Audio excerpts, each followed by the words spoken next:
Hey, welcome to Sports Unfolded, episode 14. Really excited to be here tonight. Ron, I know you got to have one eye on that Bruins game tonight, Oh, but I forgot. hey, but let's start off with our leadoff story. So this week, the NBA had their first ever play-in game, and the Boston Celtics won that game 118 to 100 over the Washington Wizards.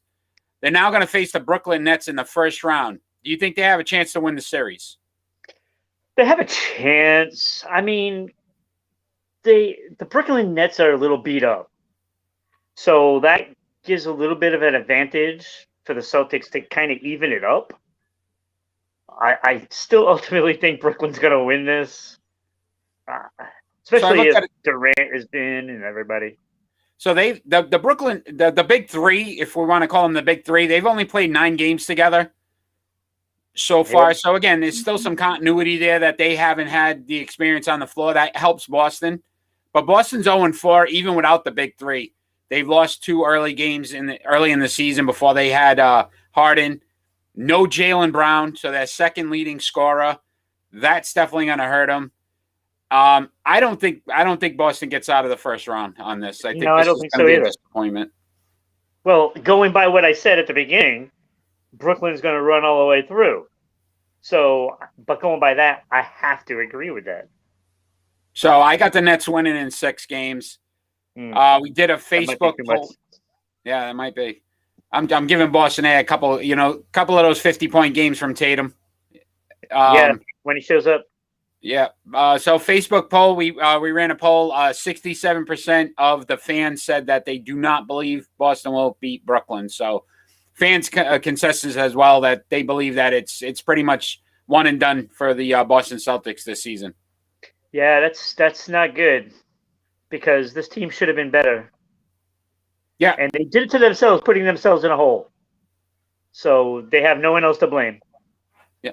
Well, I still blame Danny Ainge. So Grizzlies Warriors tonight. So in the NBA, so that'll be exciting to watch. That's the last play-in spot for the West. So we'll see how that turns out tonight, and we'll obviously be able to talk about some of that. But let's move on to some Major League Baseball. Major League. 41-year-old Albert Pujols signed with the LA Dodgers after his release from the Anaheim Angels. Do you think this signing will help the Dodgers? Well, it can't hurt. I mean, you're adding Pujols, and yes, he had a rough start. And I think as people get older, the start of the season is harder for them. So I think in the long run, this is going to help them a lot. So he was batting 198 with 5 home runs, 12 RBIs, 13 strikeouts in 24 games with the Angels. He's already batting 250. He's got 2 RBIs in 3 games with the Dodgers. So you can already see maybe that experienced lineup with LA can help him a little more. I mean, the Dodgers are down right now. Corey Seager and Cody Bellinger. It's 2 big injuries. But that brings up our next topic, which is Mike Trout's out for the Anaheim Angels for 6 to 8 weeks. So, You got to see that the Angels have to be kicking themselves for releasing Pujols now. if you think about the timing, yeah, right. It just didn't. It definitely hurt them.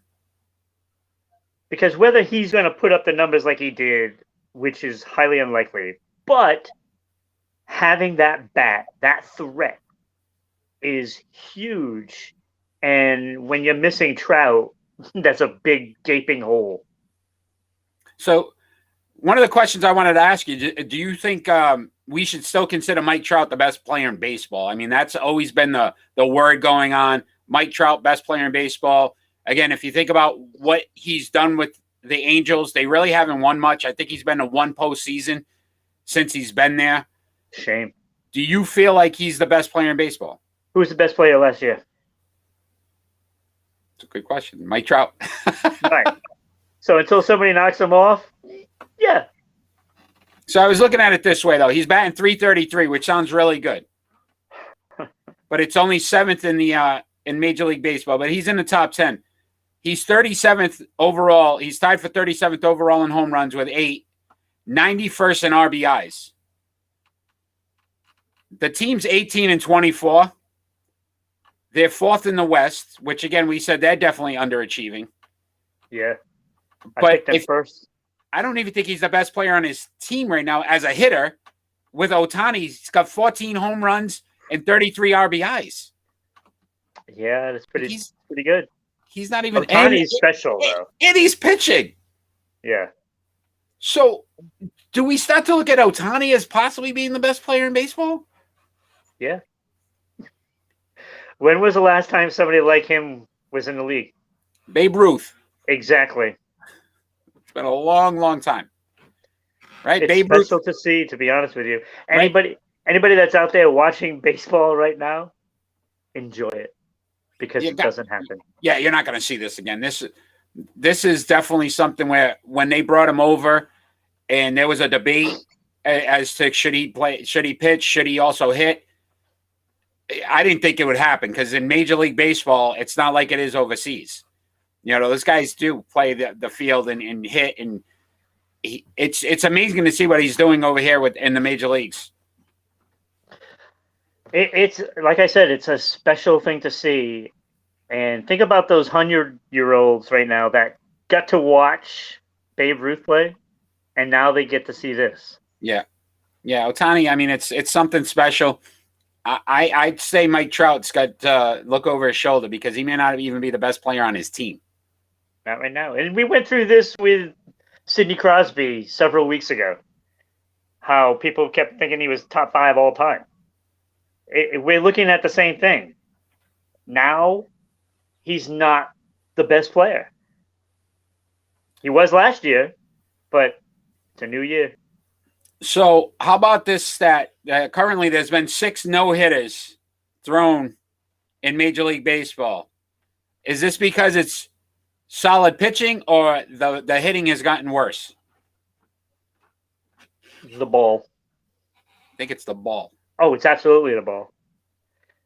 Major League Baseball actually came out and said that the ball is going to be done so that way it helps the pitchers this year.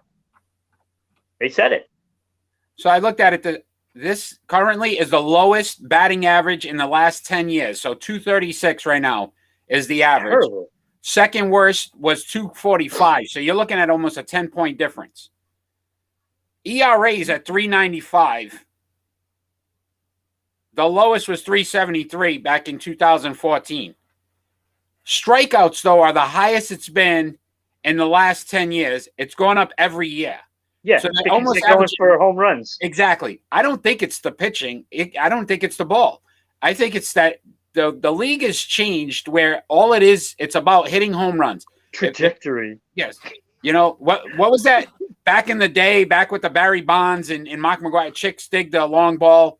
Yeah. I think these players came up in that era. They were kids then. So you can see all they're really trying to do is hit home runs. They're not trying to hit for average. They're not trying to hit to move runners across or over. They're just basically trying to hit a home run. It's all a bust.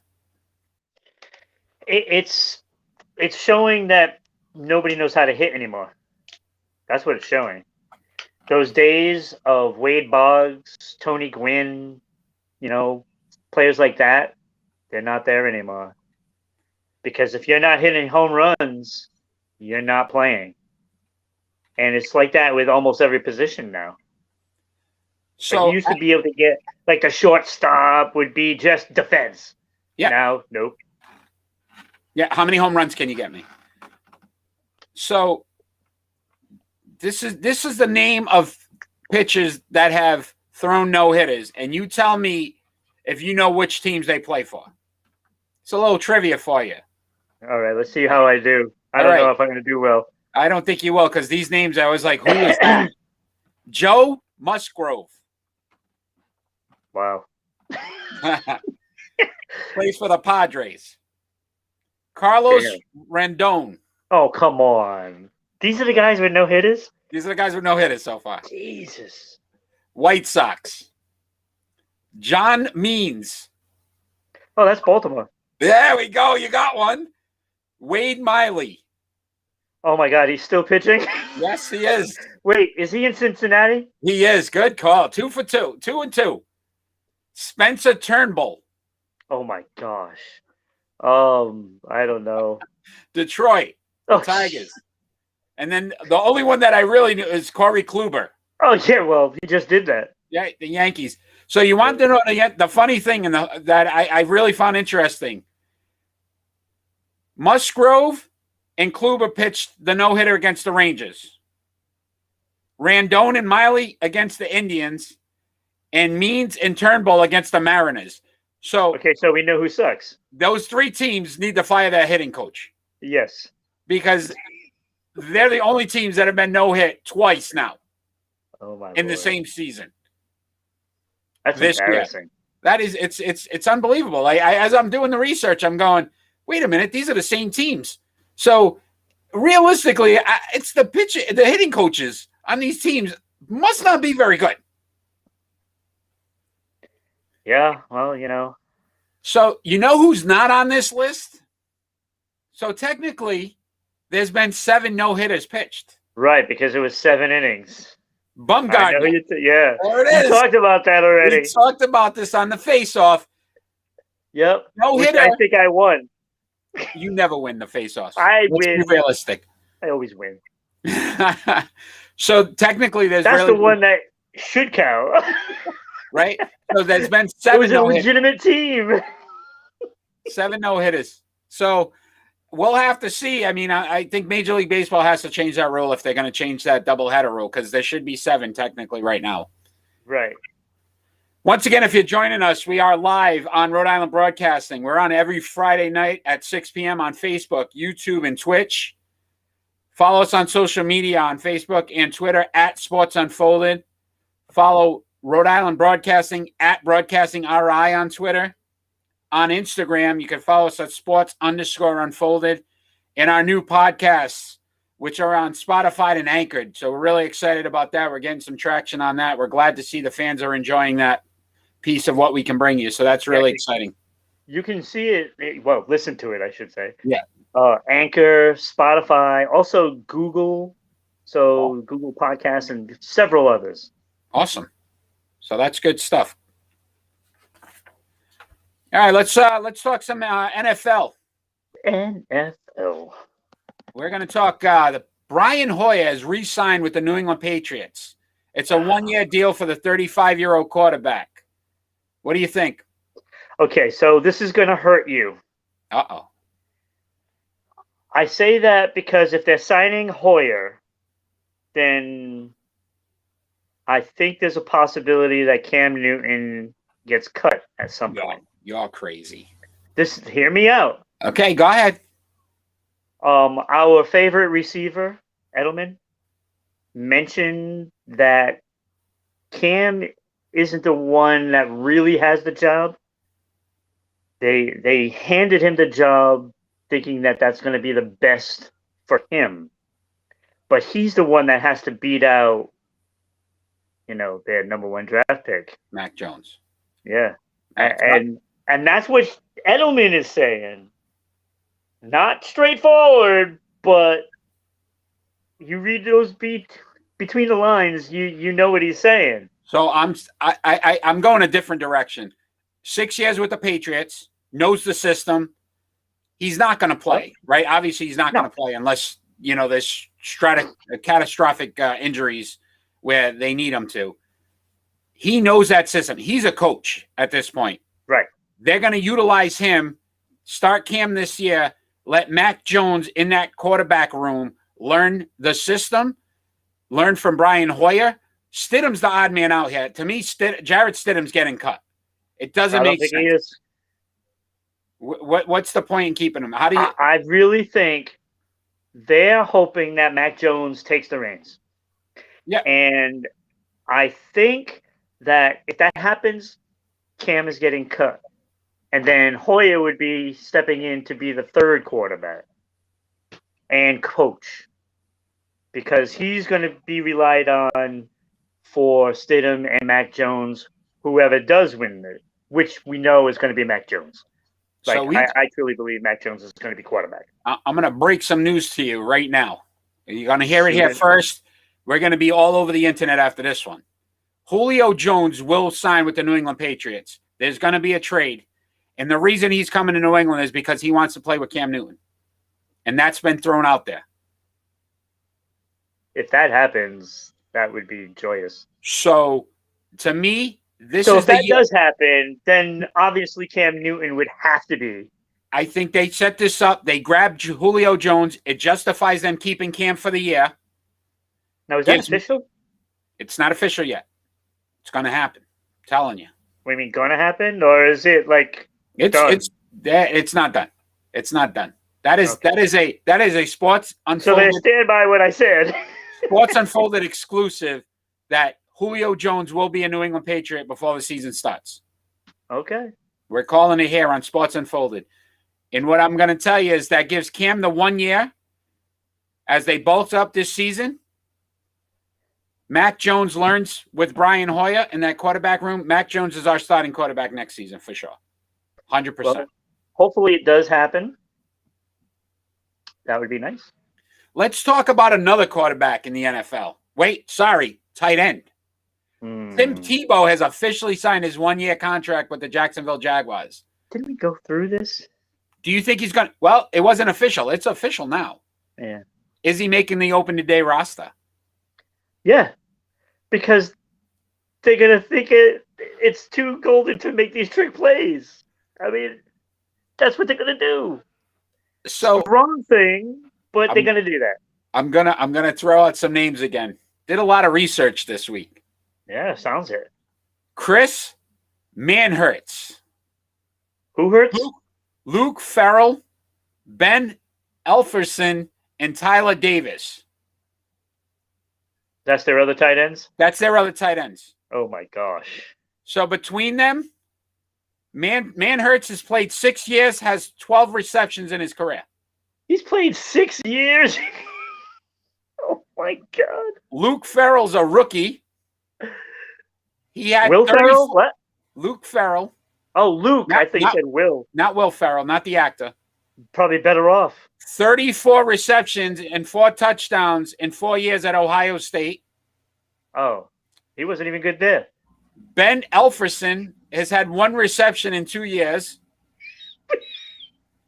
And Tyler Davis in 2 years hasn't even had a single reception.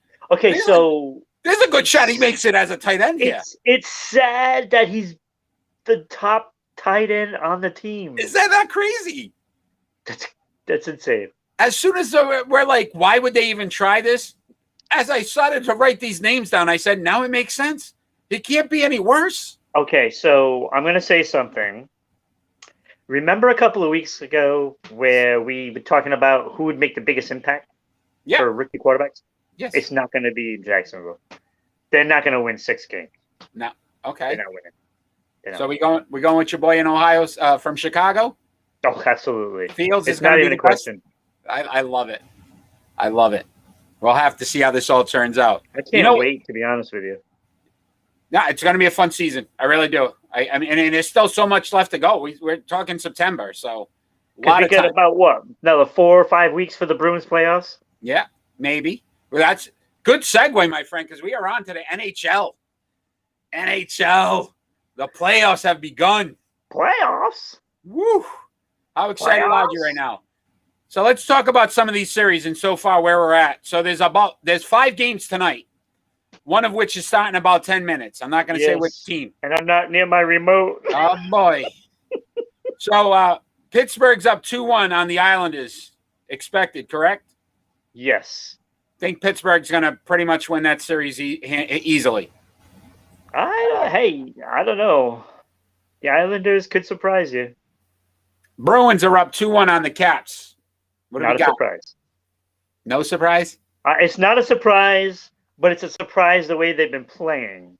So the Bruins have led for 7 minutes in the 3 games total. Yes. What's that tell you about the Caps? That they're not really that good. Right? So, well, the B team almost beat them. If Boston can play their game and Pasta can get hot, we need Pasta. I'm expecting that tonight. Right? He's starting to look better. If we can get that, Marchand stays, off of these penalties, some of these chippy penalties, they've got the two best players in the series. I mean, you got Ovi on the other side, but after that, arguably three best. Hall. Oh well, four. Bergie. Okay, Bergeron. Yes, great point. So, I mean, Boston's key to going to the next round. They've got to win tonight, though. I think they've got to make it easier for themselves. Yeah, they have to come out flying, to be honest with you. If you look at all the numbers, game 1, they got outplayed. Game 2 was kind of even. Game 3, the Bruins had the advantage in all the stats. But by the eyeballs, it wasn't like that. I'm watching these games, and I'm like, they're not playing well, but they're still doing it. And I got to give credit to DeBrusk. He's had a fantastic series. Pasta's got to break out of it, and he did well yesterday.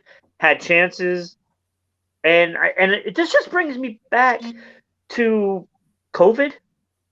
If he had COVID, he could have been feeling the effects for a month, like a lot of other players do. And I'm starting to think maybe there was something wrong. And now he's just starting to gel. So I'm going to call it the Russell Westbrook effect. Russell Westbrook, sometimes when he gets in the playoffs, he has these games. Do you realize that half of the games that Pasta's played in for the Bruins in the playoffs, that he's had 0 points? I know. So he needs to really start to understand that. For them to be a championship team, he's got to be a contributor because he's the second best player on that team. It's like he tries to do too much, and then he becomes not effective at all because he's making bad decisions with his passes. Just even upon entry in the opponent's zone, namely Washington. He's not making the right decisions. So there are times where you got to dump it in and times where you skate it in, and he's not making those right decisions. No, I'm excited to see how it turns out tonight. What about the Hurricanes? Are up 2-0 on the Preds. Don't they look good? They're really good. They're probably top 5 in the NHL right now, which is saying something because it's Carolina. How about the Canadians? They're up 1-0. This one surprised me against Toronto. I think it's hilarious. I do. Because do you think it was just a hiccup on Toronto's part, or do you think this might be something that this could be an upset? If Montreal wins tonight, I think Toronto's done. Well, they play tomorrow night. So tomorrow night. Oh, is it tomorrow? Their game's tomorrow night. Oh, okay. So tomorrow. If Montreal wins that game, Toronto is done. Done. How about the Jets? So they're up 1-0 on the Oilers. It's impressive. They play so well. And, when you contain McDavid and Draisaitl, that's pretty big. But it's never been done for a long period of time, and they got to do it for 3 more games. So I don't see it. I see Edmonton coming out and beating them in game 2 and 3 and 4 and 5. So it was just a hiccup. But they do have the better goaltender, so Hellebuck could actually win games on his own. And playoff hockey, a lot of times it's all about goaltending. So how about the Avs? Avs are up 2-0 on the Blues. This was expected. Done. And it's amazing, too, because St. Louis is going to go out with a whimper. Sorry, Tori. This was my upset alert, and I was calling the Wild. They were down 2-1 though to the Golden Knights. They played well. They've played well. This Kaprizov. He's like a ball of energy. I think he's going to be a top player in a couple of years. So I'll be excited to see if I got that one right, since you're the hockey guy. I actually hope you do. I would love to see it. Knock Las Vegas out. All right, let's talk some more playoffs. So we got NBA playoffs that just started. there's still one game left to be determined, and that's the Grizzlies and the Warriors. But we'll go through real quick and get our picks on who we feel is going to win these series. So let's start real quick with the East, and we'll go 76ers and Wizards. 76ers. I like Washington, but that's going to be a tough. But Westbrook, Beal, it's a good duo. I think it's going to be closer than what people think, but I'm still going to go with 76ers. Yeah, you got to go Philly. I just think Russell Westbrook, he's a stat machine. Because he could win by himself. But the problem is he can't win in the playoffs. And if you look at his teams don't win. No. Do you remember that? They started off, it was him, Harden, and Durant. Yeah. And those three couldn't win a championship. You don't get much better than that in the NBA today. And somehow, I don't know what it is with Westbrook. Even when he played against Boston, he limped off the court. You want to know what the problem is?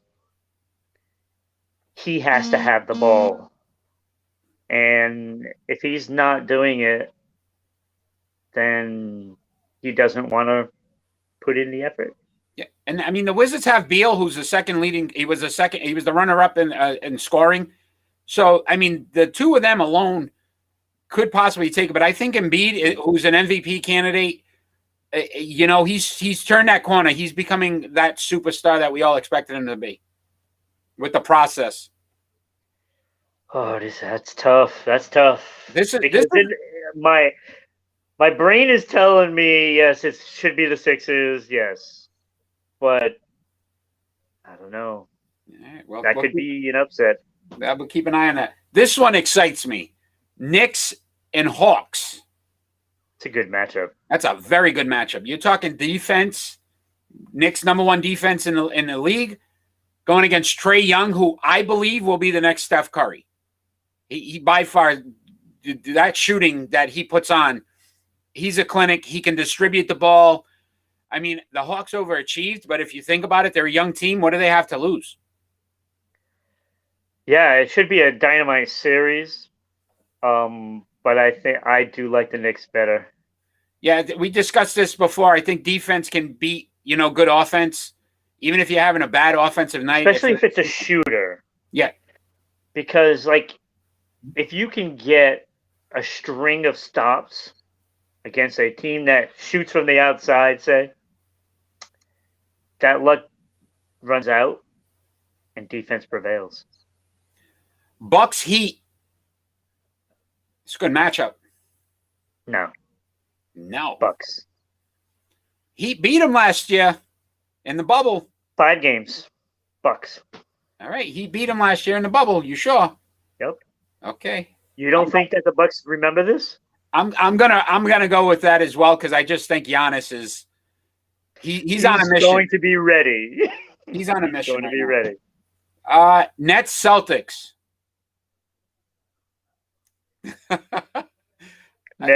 We have to call it. I mean, we have to just say it. I mean, come on, Celtics all the way, right?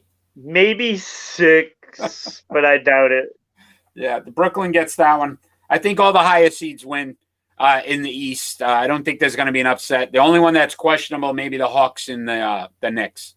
I'm just saying that if there was a close, if I was picking an underdog, I'd be Washington. Okay, I like where you're going. All right, in the West, we got the Jazz facing either the Grizzlies or the Warriors. Let's just assume, for argument's sake, it's going to be the Warriors. Yeah, I believe that's what it's going to be. It's a tough matchup. It is. And I'm not sold on the Jazz. If it's the Warriors, I'm taking Warriors. All right, I like where you're heading there. I'm going to go Jazz, but I think it's going to be a 7-game series. I think it's going to be a grind. Yeah. It's not going to be an easy one. No, it's not. This is a fun matchup as well. Clippers and the Mavs. Luka. Taking Mavs. Got the Luka. I'm taking Mavs. Really? Paul George? Yep. No. Kawhi Leonard? Yep. No? Nope. Taking Mavs. I'm going Clippers, man. I just think I don't know. I think it's too early for the Clippers to go out. They rested some players. They're ready to go. I love Luka. Let's not get that I mistaken. do. But I think they overachieved. I think it's really, him. Do they have any injuries? What's his name? What's the center they have? They got from the Knicks. Porzingis? He gets hurt all the time. I mean, he's in and out. I don't think he can play more than 2-3 games without an injury. So if he plays 3 games, yeah, I like the odds. They lose. It's a 7-game series. Okay. Nuggets, Trailblazers, and I know how you feel about the Nuggets, but Dame time. That's so tough. That's the toughest series right there. That's a coin flip. Can I'm going to go Denver on this. I want Dame to win. Even if it's not the whole thing, I just want to see this guy get out of the first round of the playoffs. I just feel like he's due. So, with that being said, it's Denver. Denver it is. Yeah.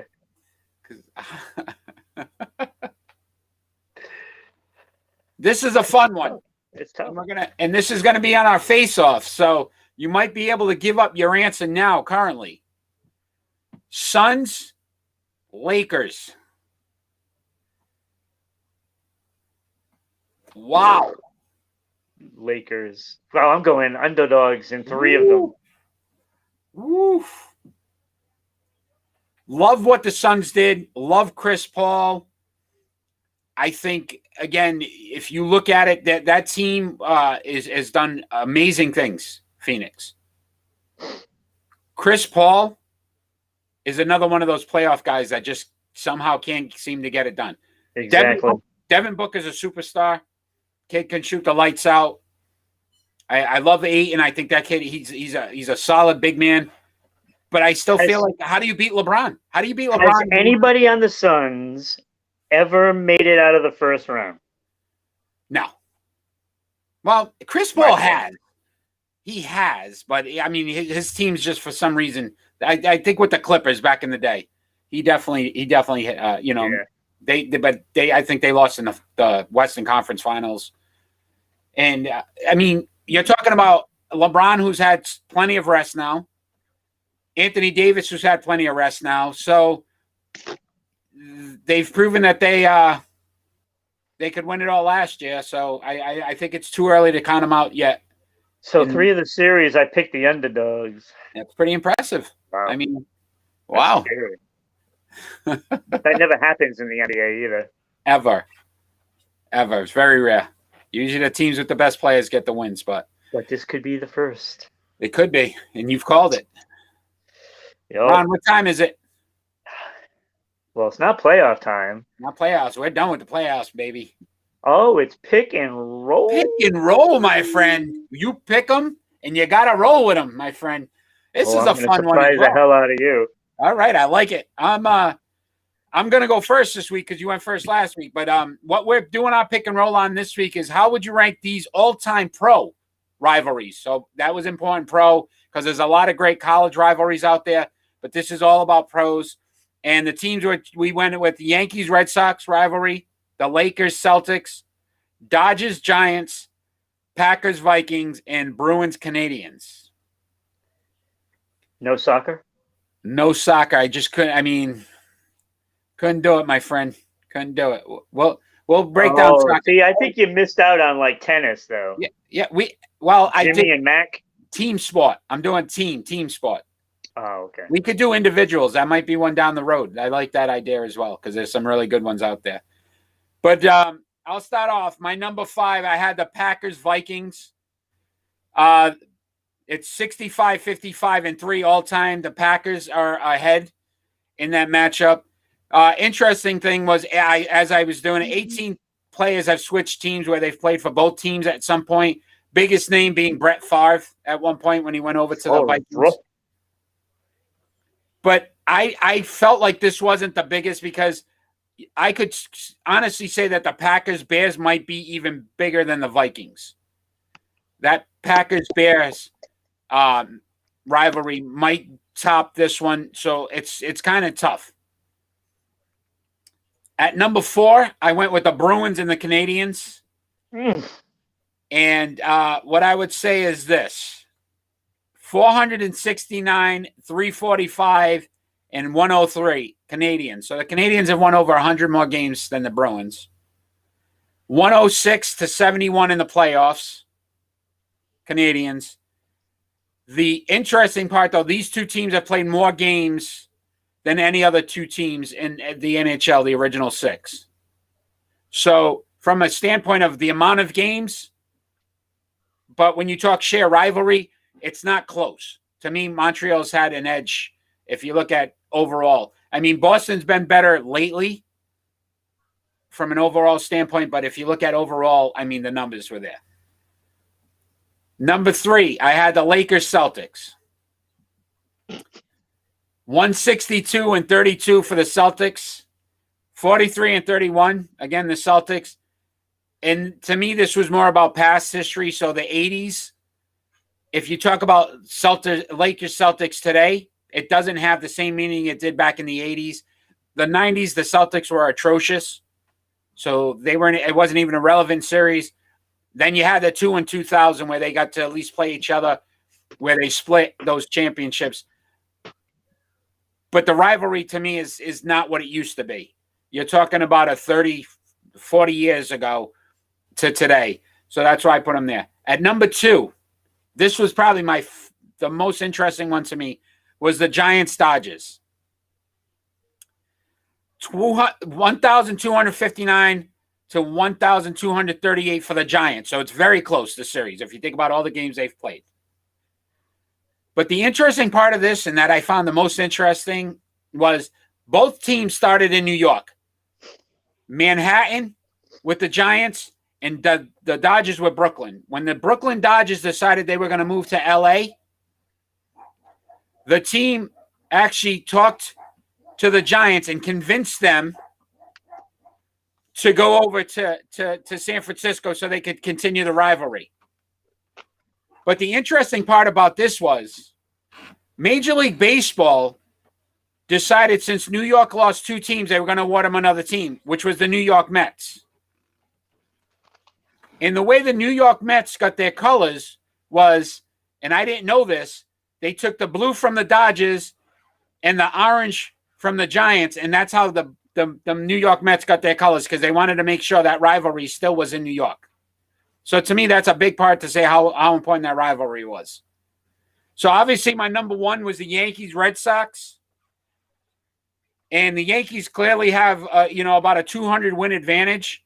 But when you talk about that rivalry and the curse and the 86 years and what that meant to baseball for the amount of time that lasted, and just the shared willingness of those two teams that every year they were 1-2 usually, and they competed. I couldn't put them. I had to put them first. I just felt like the New York Yankees and the Boston Red Sox, even when both teams aren't very good, those two fans, you can't put those two fans in the same room and there's not going to be some kind of argument or some kind of fight, because it's just so passionate when the two of them play each other. So to me, that was the number 1 all-time sports rivalry in pro sports. Done. Shock me. Okay, so I'm going to use some of what you said against you. I love it. So number 5, I have the Lakers and Celtics, because, like you said, back in the 80s. Yeah. Well, 30 years later. 40 now, technically. Well, yeah, 40 now. Right. Does it even matter? No. So to me, there is no rivalry anymore. And they only face each other if they both make the championship. And we know what's going to happen this year. Maybe not for a while. So I have them at number 5. And Celtics have the advantage in that, by the way, just in case you did not know. They do, yep. Celtics also had an 18-game win streak against them. Didn't know if you know that. All right, number 4, I have the Packers and Vikings. I am listening. I'm going to be offset for a second. Go ahead. So Packers and Vikings. Basically, you gave the numbers, but they've only faced each other in the playoffs twice. We're 1-1. Wow, I didn't know that. So not really anything there. No, good point. Not really exciting.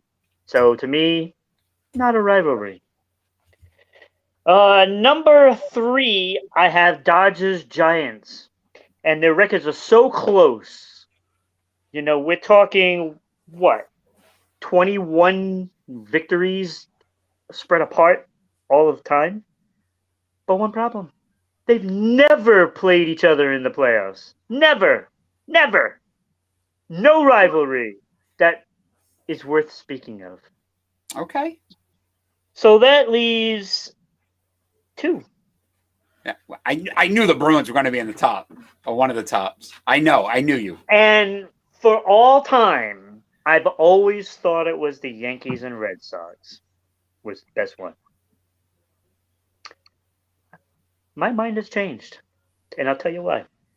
Yes, the Yankees have the advantage, but that's what drives Boston. They just despise anything New York. Doesn't matter what it is. Anything New York.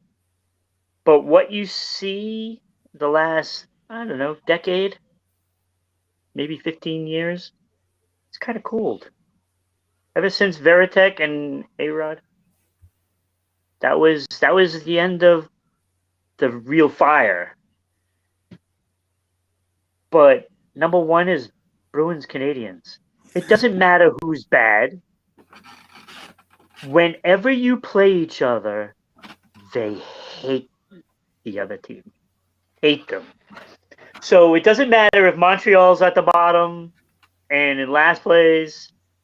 When those 2 teams play, it's always like you want to drive them into their.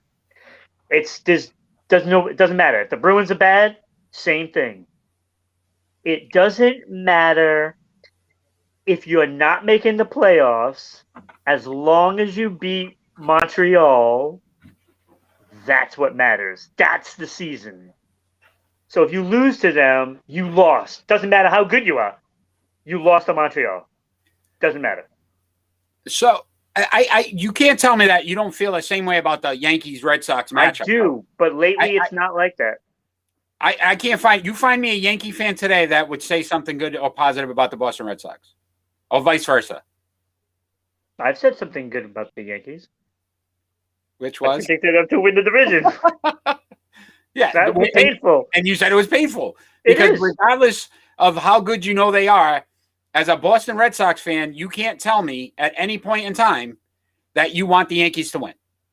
But see, when it comes to the Yankees, I accept those losses. I accept them.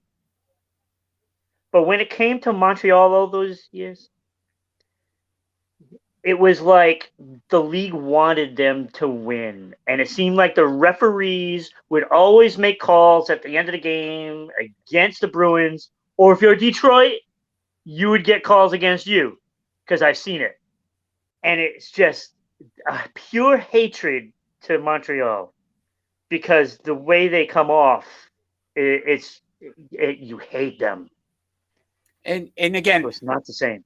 As we do these every week, and you can see, so as you being the hockey guy and me being more the football, basketball guy, you can see how we kind of rank them. So it's pretty funny because. Can I add one more thing? Absolutely. Think about all the players that played in Boston Red Sox that have played for the Yankees and vice versa. Now try to remember some that played for Montreal or vice versa. I can't think of many. There's a couple, but they weren't good players. And I would agree. I probably could have went Lakers Celtics at 5. I think that we both made the point, and I think I was like you say every week. These lists, no matter how we order them, they're not wrong. Yeah. Now, and again, if the fans are out there and the fans are watching, which we do appreciate, let us know how you feel. Which rivalry do you feel would be the come on, Dan, Tim. Biggest rivalry, right? Tim, all our fans out there. Once again, if you're joining us, we're on Rhode Island Broadcasting. We're on every Friday night at 6 p.m. on Facebook, YouTube, and Twitch. Follow us on social media on Facebook at Sports Unfolded and on Twitter at Sports Unfolded. On Twitter for Rhode Island Broadcasting at Broadcasting RI. On Instagram on Sports_Unfolded. And join us on our newly formed podcasts, Spotify and Anchor, and also Google, you said, Ron? Yes.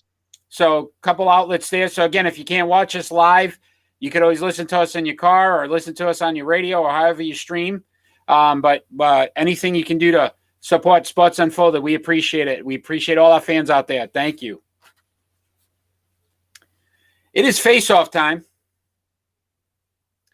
And as usual, I usually win. So you don't win.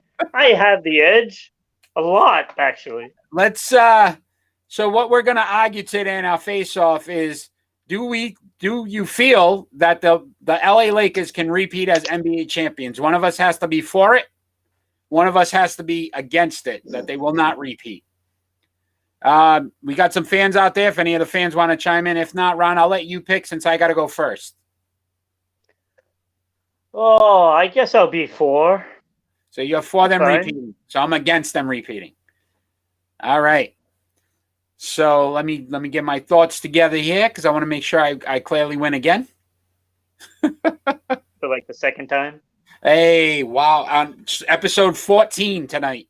I think I've won at least half. No. I'm ready. So how I look at it is this way. How can you pick them to defend their title when A, they're the 7th seed in the West? They've had several injuries. They haven't played together. Anthony Davis, there's no guarantee that he's not going to get hurt. Every game he's played, he's had some different injury. LeBron is clearly a year older, more playoffs. I think you had mentioned one time that LeBron's played almost 2 seasons of just playoff basketball. So you talk about the wear and tear on his body and what he's been through. And I honestly don't know if it was just because of the bubble. I don't think they were as good as advertised last season. There are far better teams in the West this season that clearly could be upset. So I can't see them winning the championship again. I don't even think that Anthony Davis is going to finish the playoffs. So with him being out, LeBron can't carry that team on his own. No way they repeat. And I'm done.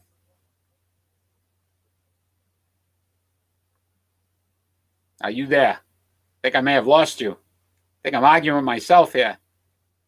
Ron? We are frozen, ladies and gentlemen. That's how good a face-off I did. I beat you. You couldn't even talk.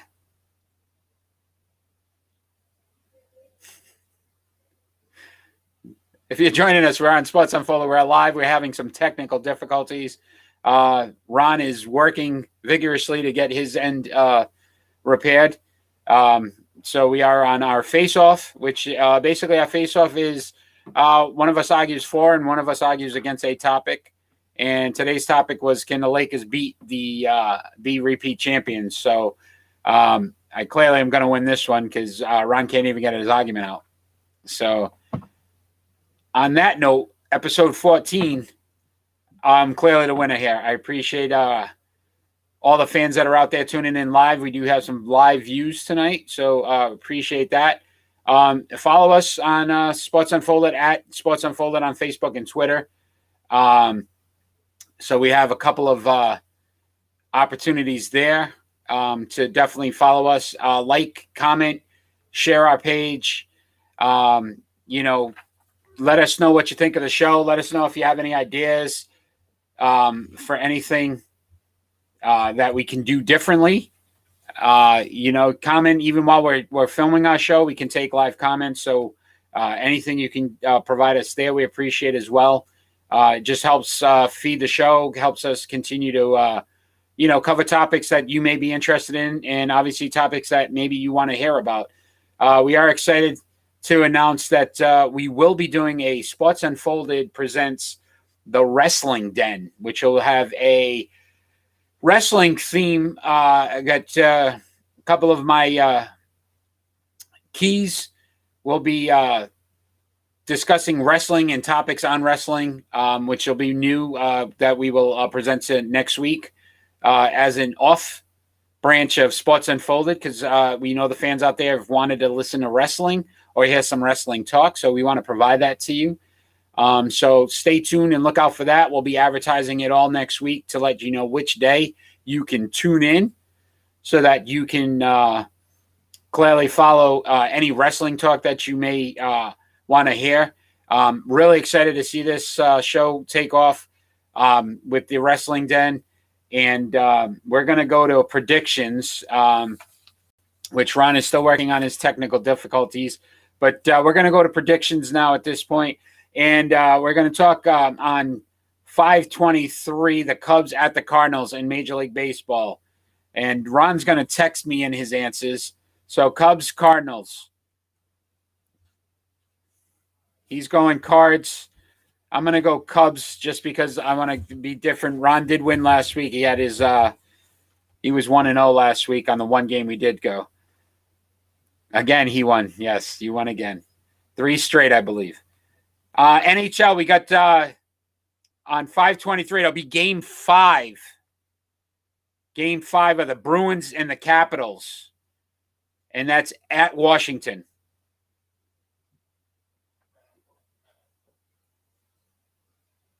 Caps, because the Bees got to win tonight. So I'm going to go Bruins, and the Bruins are going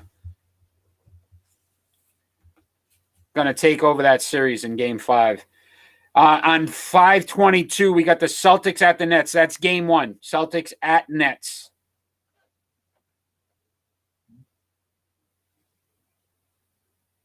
He's going Nets, Game 1. I'm gonna agree with him that I think the Nets take the first game pretty handily. Boston doesn't play well on the road, and they haven't played well all season. So if you're just joining us, we are on Rhode Island Broadcasting. We're on every Friday night at 6 p.m. on Facebook, YouTube, and Twitch. Follow us on social media at Sports Unfolded on Facebook and Twitter. Follow Rhode Island Broadcasting on Twitter at BroadcastingRI. Follow Sports Unfolded on Instagram on Sports_Unfolded. And you can follow us on our new podcasts, which are on Spotify, Anchor, and Google Podcasts. So just a few different ways for the fans out there to be able to get in touch with us and listen to us. Hopefully you enjoyed the show tonight. I know we had some difficulties at the end here, but if you are, join us next week where we're going to obviously talk more NBA playoff talk. So we'll have some of these series that have already started and have some interesting takes on where those series will be going. And NHL playoff talk. Some series might be done. We might be starting our second series. So we'll be excited to see how our predictions have turned out for that. If you're just joining us for the first time, basically how we finish our show off is we do a final thought.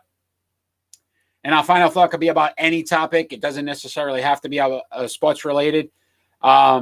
Since I am the only one on tonight, I will go with my final thought. My final thought's on Marv Alberts. Marv Alberts has always been one of those commentators that I've looked up to. I know he's had a checkered past and some of the things that he's done in the past, but if you think about some of the great calls he's made, especially during his Jordan years and how he brought basketball to life, he's going to be missed. He's retiring after this playoffs with TNT, and he's just somebody that I admired from afar as a commentator, because he's probably one of the first individuals that made me really enjoy sports when you watched it, because he brought something to the game. He brought energy. He brought passion. You could tell that he cared about what was going on the court, and it wasn't because it was his home team. He did all teams, and he brought that same passion. But I'll always remember those 90 calls with Michael Jordan and just how he brought that to life and how he created that whole aura of Air Jordan. So, Marv, I wish you well. Hopefully, whatever you decide to do with your retirement, things go well. But it's been, I believe, 60 years or over 60 years. So it's been a great career for you. And I wish you well in your future, and enjoy that retirement, because you brought a lot of happiness to a lot of basketball fans. And hopefully you get the same now in your retirement piece. So once again, thank you for joining us tonight. Episode 14 of Sports Unfolded. Appreciate all our live views. Ron, I know you're having some technical difficulties. I know you would love to say goodnight to the fans, but Once again, fans out there, you guys have a great night and appreciate all the support.